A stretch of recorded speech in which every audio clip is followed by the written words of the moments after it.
लेकिन हमारी जिम्मेदारी ये है कि हम जब तक जनता के बीच नहीं जाएंगे, पूरी जनता की तरफ से एक आंदोलन नहीं होगा, तब तक ये, चूँकि इनके पास ईवीएम है, इनके पास जो है ईडी है, इनके पास सीबीआई है, अब एक नया आ गया, इनके पास बुलडोजर है। अगर कोई इनके खिलाफ बोलता है तो उनके घर बुलडोजर चला देते हैं। ना न खाता ना बही, जो बीजेपी का है वही सही।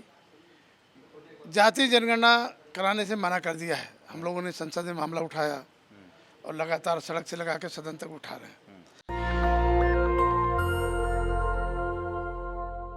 दिल्ली में साहू जी महाराज की जयंती के मौके पर एक बड़ा आयोजन हो रहा है और ये तस्वीरें आप देख लीजिए। समृद्ध भारत वॉइस ऑफ पीपुल और जनहित आवाज़ की तरफ से समृद्ध भारत चैम्बर ऑफ कॉमर्स किस तरह से साहू जी महाराज ने उस समय जाति जनगणना और आरक्षण को इम्प्लीमेंट किया था, आज पूरी दुनिया में उनकी जयंती मनाई जा रही है। मेरे साथ मेंबर ऑफ पार्लियामेंट हैं सर, आज थोड़ा नीचे आ जाइए।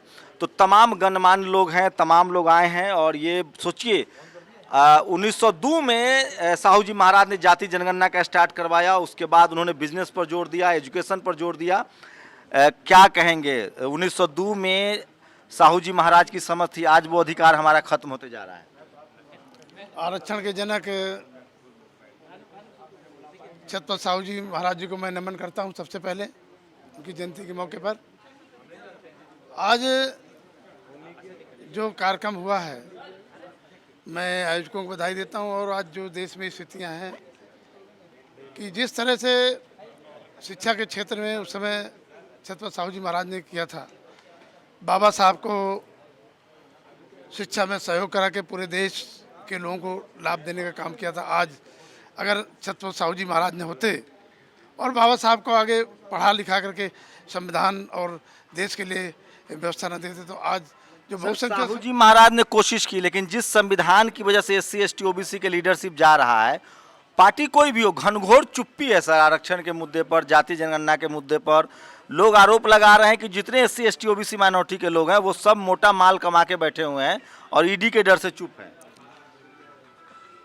ऐसा नहीं है, क्योंकि इस समय केंद्र में भारतीय जनता पार्टी की सरकार है और भारतीय जनता पार्टी की सरकार ने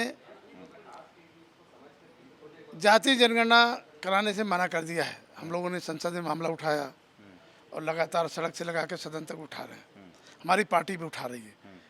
लेकिन हमारी जिम्मेदारी ये है कि हम जब तक जनता के बीच नहीं जाएंगे, पूरी जनता की तरफ से एक आंदोलन नहीं होगा, तब तक ये, चूँकि इनके पास ईवीएम है, इनके पास जो है ईडी है, इनके पास सीबीआई है, अब एक नया आ गया, इनके पास बुलडोजर है।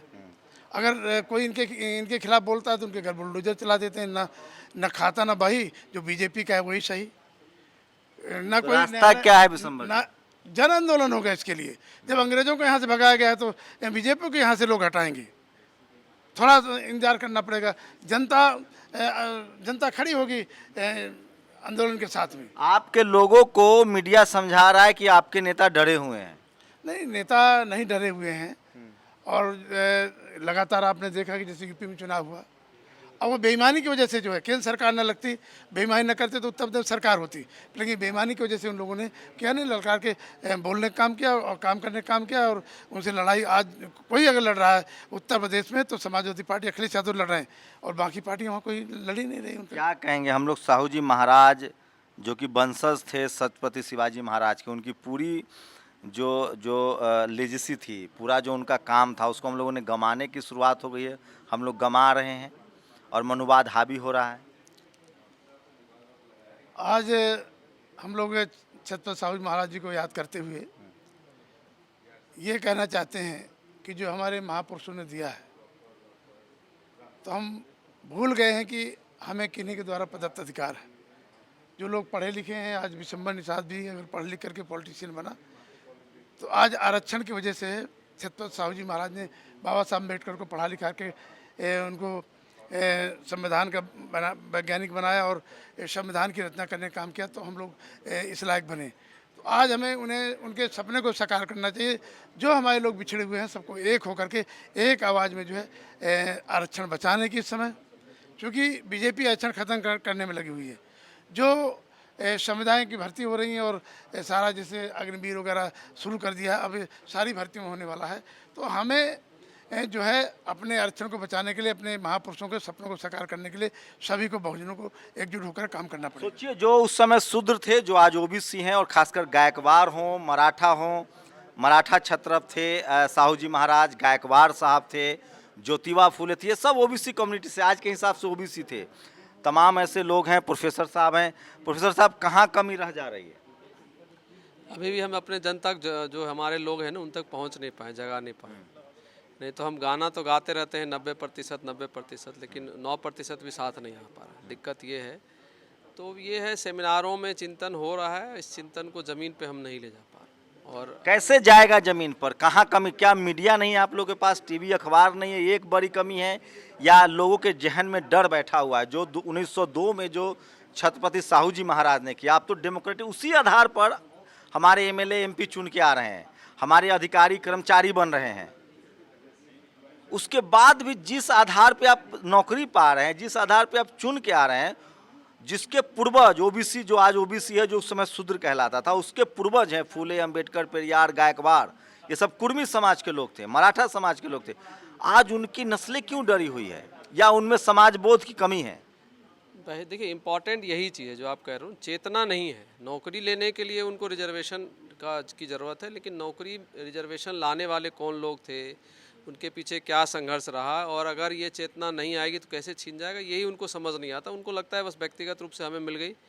तो प्रॉब्लम वही है, चेतना जब तक नहीं जगेगी, लोगों को समझदार। जैसे एक चीज़ बताइए, अभी तो एक बहुत ऐतिहासिक काम होने जा रहा है, मुर्मू जी राष्ट्रपति बन रही है।